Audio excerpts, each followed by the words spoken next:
원경 어떻게 보셨어요? 드디어 태종과 원경왕후가 한양에 입성을 하며 새로운 조선의 시작을 알렸는데요. 희망찬 미래를 기대했던 원경왕후의 바람과는 달리 이제부터 원경왕후의 삶은 슬픔과 원망으로 얼룩지기 시작할 것 같아요. 태종은 집권 초기부터 왕권 강화를 강조했고 이제부터 본격적으로 권세가들을 치기로 마음먹었거든요. 그리고 안타깝게도 그 첫 번째 대상이 바로 민씨 가문인 거죠. 실제로 태종은 한양으로 다시 천도하자마자 자신의 계획을 실행에 옮겨요. 1년 뒤인 1406년에 태종은 갑작스럽게 당시 세자였던 양녕대군에게 왕위를 넘겨준다고 선의선언을 하거든요. 보통은 왕이 죽어야 다음 세자가 왕이 되지만 조선은 초기에 유독 선의가 많았어요. 1대왕 태조와 2대왕 정종 그리고 3대왕인 태종까지 왕이 살아있는 상태에서 자리를 넘기는 선의가 이뤄졌죠. 하지만 선의라는 건 신하들 입장에서는 대략 난감한 상황이에요.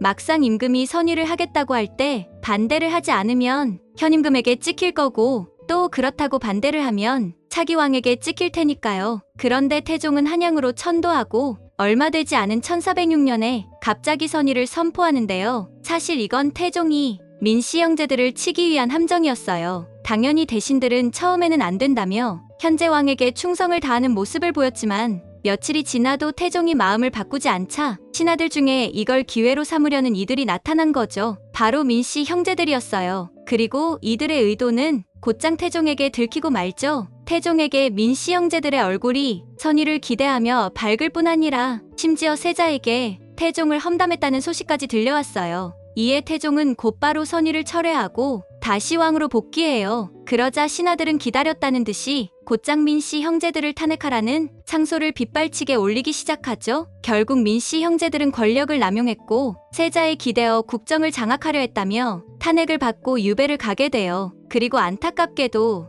태종은 처남들을 살려주지 않고 유배지였던 제주도에서 죽이고 말죠. 이런 상황에서 과연 원경왕후의 마음은 어땠을까요? 아무래도 드라마는 원경왕후의 관점에서 모든 상황을 지켜보는 거잖아요. 과연 원경왕후는 동생들의 불충한 생각을 정말 몰랐을까요? 예고편을 보면 원경왕후의 두 동생들은 권력의 반은 민씨 가문의 것이라며 오만방자한 말을 했어요. 그러고는 역시나 세자를 앞세워서 임금을 교체하려는 꿍꿍이를 벌였는데 정치적 민감성이 높았던 원경왕후는 분명 동생들의 이 같은 움직임을 눈치챘을 거예요. 그럼 원경왕후도 동생들과 같은 마음이었을까요? 아마 아니었을 거예요. 원경왕후와 태종은 정치적 지향점이 같았어요. 그래서 둘도 없는 정치적 동반자였죠. 오히려 원경왕후는 동생들의 이 같은 행동이 자칫 세자에게 위험이 될 수 있다고 판단했을 것 같아요. 그러니까 세자가 외삼촌과 함께 아버지를 치고 왕위를 욕심내었다고 오해를 받을 수 있는 거죠. 태종도 결국에는 아버지를 치고 왕위에 올랐으니까요. 그래서 예고편에서 원경왕후는 다급하게 세자를 지키기 위해 고군분투한 것 같아요. 한마디로 원경왕후는 동생들의 생각에 동참하기는커녕